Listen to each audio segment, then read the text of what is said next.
Hey guys, I wanted to put out a new video that addresses the coming out video that I made about almost 10 years ago.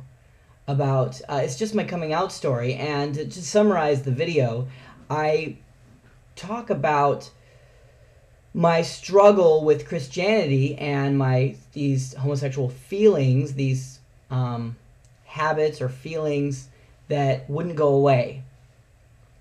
And it's funny to me because I just found old video footage and just put it out on YouTube. But of all the different videos that I've ever posted of all that old footage from the late 90s, that video has thousands of more hits than any of the other ones.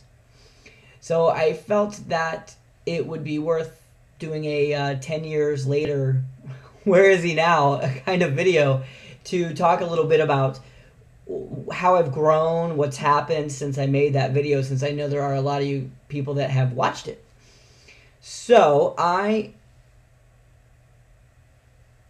at the time of that video, had just recently done one of the biggest transformations in my own personal life, and that was having to shift from a literal interpretation of the Bible that's what I grew up with, to a figurative interpretation of the Bible, which is what I have now. And that shift was hugely fundamental because the way I was taught and the way I was raised and the beliefs that I developed all the way up until I was 20 included that the Bible was literal. That's what I believed. And I had a lot of evidence for that. I had a very strong belief around that. And I would get in arguments with people. One of my favorite memories was having an argument with my best friend Stacy, who you've seen on the other videos.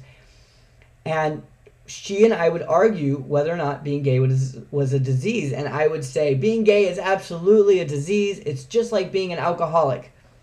It's a series of habits, and you can cure those habits. You can stop those behaviors.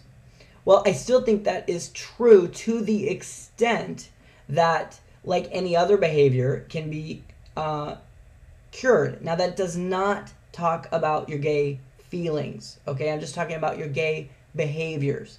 Similarly, all people are born with a certain desire to have sex. That's programmed into our bodies, but priests do overcome that and don't have sex. Now, that said, do his feelings or desires to have sex go away? No, they never go away. So when people talk about being gay is genetic, being gay is permanent, being gay is not a choice, they're talking about those feelings being permanent. So a lot of the arguments about it, being gay is a choice versus not a choice is really one set of people saying that you can choose your behavior and the other set of people saying you can't choose your feelings.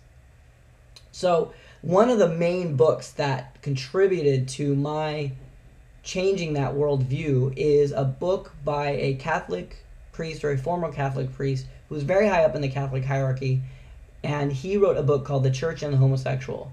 So in that book, he talks about this Catholic priest at the time actually dissects each of the phrases or references to being gay in the Bible and looks at the original Hebrew and the context of the time and actually explains what that meant and what that was about.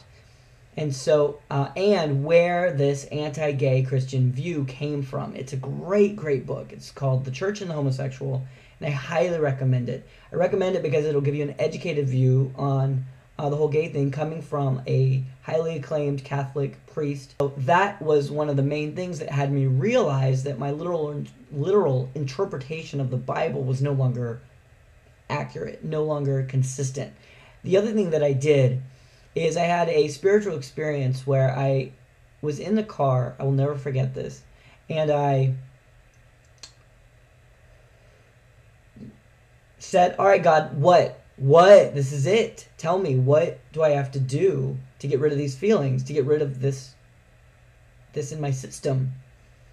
This is before I dealt with my sexuality.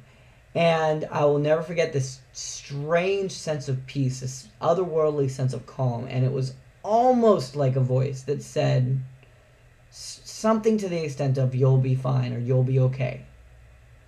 And what I took away from that, like what I was inspired with by that, is that it was okay to be gay. It was okay to have those feelings.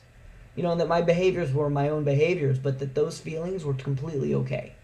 And that combined with that book is really what fundamentally shifted my thoughts and my belief system into that new belief system.